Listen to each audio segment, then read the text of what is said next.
Selamat berjumpa kembali di Arketipum 18. Pada pertemuan kali ini kita akan membahas mengenai teori universe dari Abrams. Teori universe dari Abrams ini adalah teori yang sangat melekat ya, sangat penting sekali untuk dipahami oleh para mahasiswa ketika di sana melakukan proses penelitian atau yang kaitannya dengan telaah sastra. Ini pada kesempatan kali ini saya menggunakan referensi dari bukunya Zainuddin Fanani mengenai telaah sastra sebagai bahan referensi tahun 2002 di sini. Kita akan mulai mengenal di dalam teori universe dari Abrams yang cenderung dikaitkan ya langsung pada intinya. Jadi, kalau orang yang membahas mengenai pendekatan mimesis, pendekatan objektif, pendekatan ekspresif, dan pendekatan pragmatik, dia sebenarnya sudah menerapkan dari teori universe dari Abrams itu sendiri ya. Kita mulai satu persatu dari teorinya Abrams ini ya. Yang pertama, Abrams dalam Fanani tahun 2002 halaman 110 mengungkapkan bahwa telaah karya sastra bisa dilihat dari 4 elemen utama ya. Di dalam proses memahami telaah karya sastra ada 4 elemen utama yang bisa dijadikan sebagai pisau analisis. Yang pertama, telaah dari sudut pandang karya itu sendiri yang merupakan produk pengarang. Jadi kita sudah melihat dari sudut pandang karyanya itu hadir dari situasi seperti apa, proses kemunculannya dipengaruhi dari hal apa yang ada di dalam cerita tersebut, atau di sana di dalam sudut pandang karya itu juga bisa dianalisis kemunculannya mulai dari tahun berapa, ada gejala apa, ada fenomena apa yang melatar belakangi dari karya sastra yang merupakan produk dari pengarang. Ini juga bisa. Yang kedua, telaah dari sudut pengarangnya. Jadi kita melihat dari sudut pengarang itu sendiri, pencipta dari karya sastra.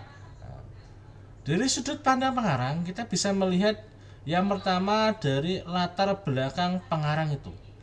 Ketika dia menciptakan karya sastra, apakah di sana dia pernah mengalami proses pembelajaran, yaitu proses perenungan atau pengalaman-pengalaman yang sifatnya baik diperoleh secara langsung maupun tidak langsung di dalam proses kehidupan pengarang, sehingga mempengaruhi dari karya sastra yang diciptakannya.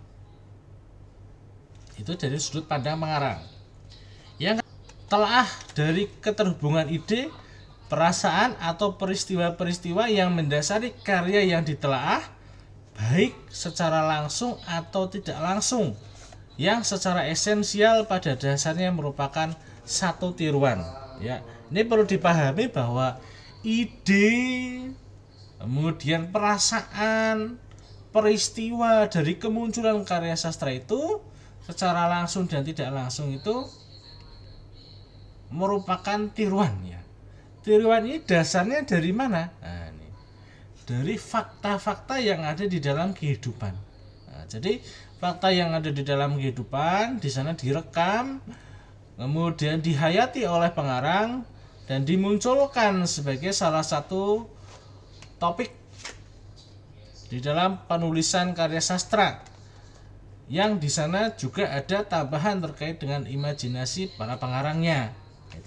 Namun secara garis besar di sana cerita-cerita yang disampaikan di dalam karya sastra tersebut sebenarnya merupakan tiruan dari kehidupan yang ada di dalam dunia ini ya. Entah itu secara langsung maupun tidak langsung yang pernah dilakukan oleh manusia.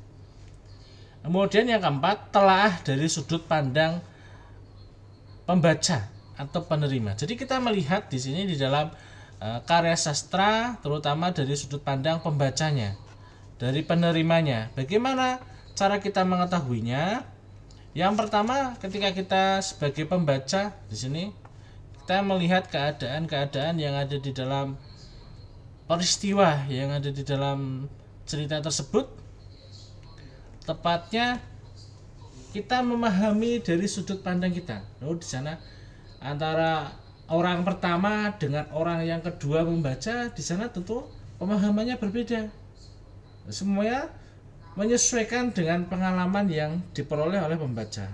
Jadi semakin banyak pembaca ini membaca karya sastra, kemudian membaca buku referensi yang lain, di sana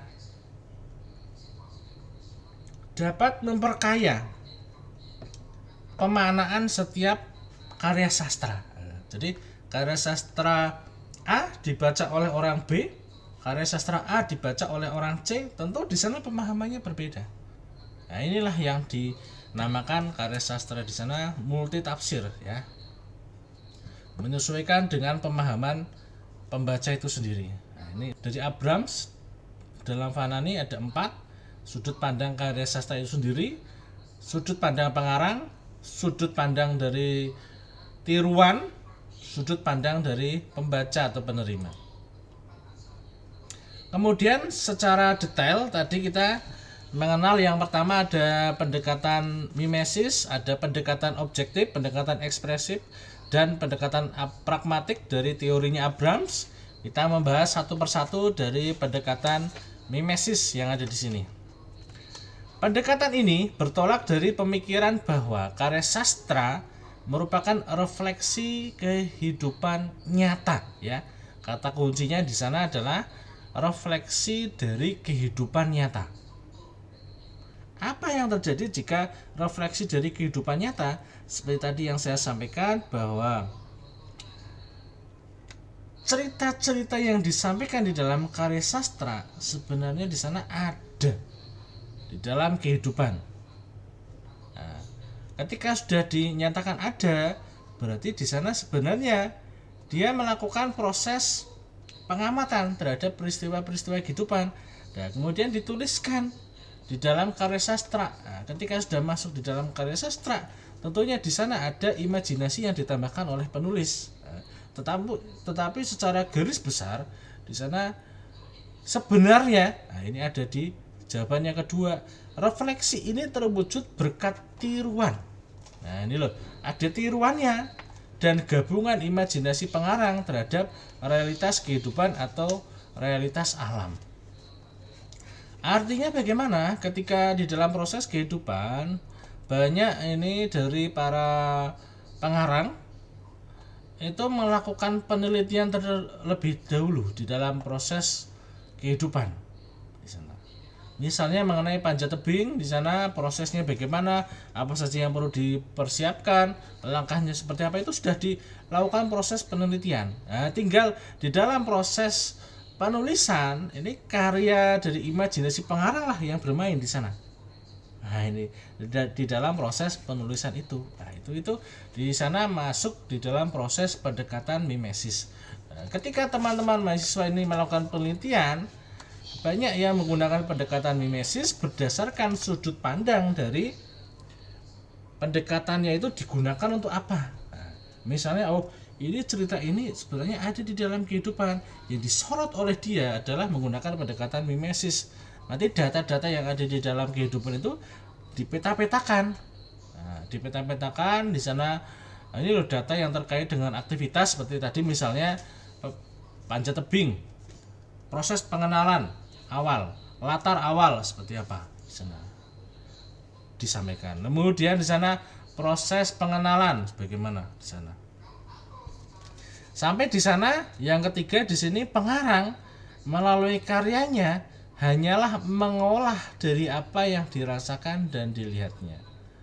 Nah, ini ketika sudah mengolah, tentu saja di sana deskripsi dari gambaran tadi seperti saya contohkan panjat tebing, di sana perlu dirasakan, kemudian perlu diamati secara detail bagaimana proses penyampaiannya agar tidak terlalu menyimpang dari proses panjat tebing itu sendiri gitu. Jadi posisi pengarang dia ya mengolah data yang telah ditemukan, kemudian di sana menjabarkannya menjadi karya sastra yang sebenarnya di dalamnya bisa disepakati bahwa itu adalah tiruan.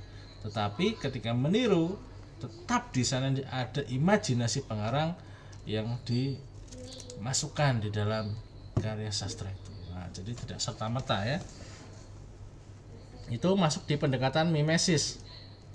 Kemudian masih di pendekatan mimesis di sini menurut Plato, nah ini dalam Fanani tahun 2002 halaman 111 menyatakan bahwa dari sudut pandang mimesis terdapat beberapa kategori. Jadi mimesis ini ada kategorinya sendiri-sendiri, dia nanti akan mengembangkan dari mimesis yang mana gitu.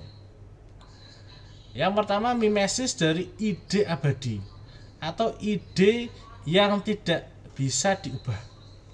Jadi ada ide yang di sana di dalam proses kehidupan itu tidak bisa diubah. Oh ini loh, idenya seperti ini. Dan itu sudah disepakati oleh semua orang. Nah, ini sudah ada kesepakatannya. Nah, ini biasanya terjadi ketika di sana ada pengakuan awal. Misalnya ketika aturan itu di dalam proses kita berkendara, di sana selain menggunakan helm, kemudian menggunakan peralatan, misalnya ada sarung tangan, itu yang perlu ditaati yang pertama adalah kita mengetahui bahwa setiap ada aktivitas apapun kita wajib untuk berdoa dulu. Nah, di sana wajib dulu berdoa agar semuanya dilindungi. Nah, itu aktivitasnya kita itu adalah salah satu ya yang sudah disepakati. Nah, ini yang pertama berdoa. Sebelum berdoa kita sudah menggunakan peralatan seperti helm, sarung tangan tadi untuk menjaga semua keselamatan. Mimesis atau tiruan atau fakta di sini yang selanjutnya, mimesis yang mengubah ide abadi tersebut pada dunia rekaan baik secara natural atau tiruan.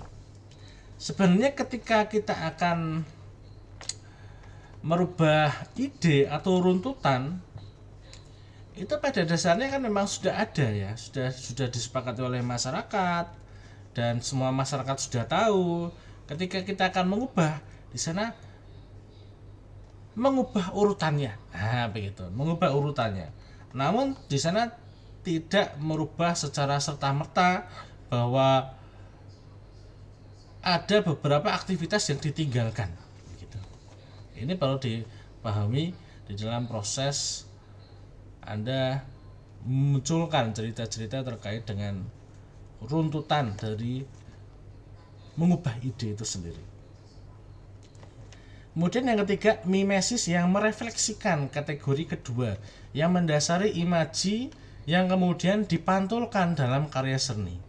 Maksudnya bagaimana? Di mimesis yang merefleksikan kategori kedua, artinya aturan-aturan tadi misalnya di sana dituliskan secara tertulis, di sini direfleksikan melalui gambar, melalui bagan, itu kan ada perubahannya.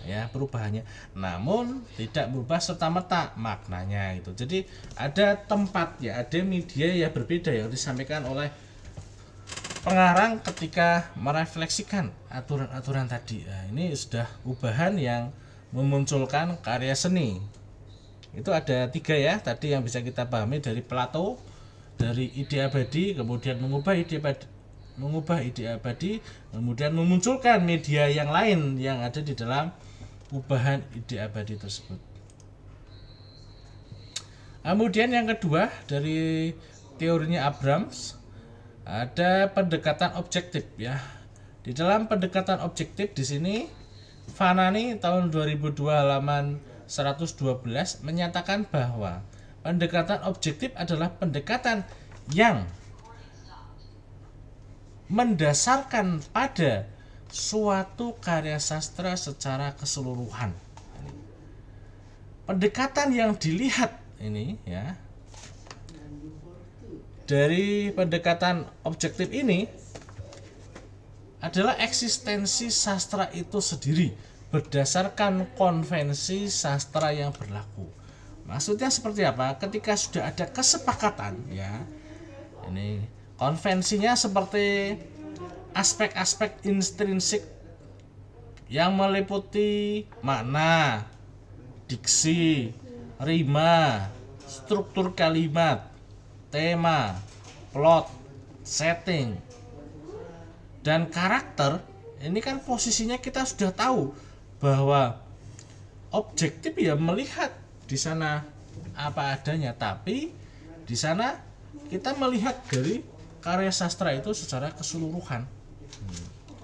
Ketika sudah mengacu ke dalam pendekatan objektif, maka kita sudah tahu di dalam karya sastra di sana sebenarnya pendekatan objektif seperti tadi yang saya sampaikan, ada makna, ada diksi, ada rima, ada struktur kalimat, ada tema, plot, setting, karakter, itu kan sudah ada di dalam unsur intrinsik dan unsur ekstrinsik. Nah, jadi sering sekali pendekatan objektif ini dikaitkan ke pendekatan struktural karena di sana dia mendekati ya karya sastra secara menyeluruh, baik secara intrinsik maupun secara ekstrinsik. Ini perlu dipahami secara detail seperti itu. Ketiga ini adalah pendekatan ekspresif. Ya. Ketika sudah mengacu ke pendekatan ekspresif,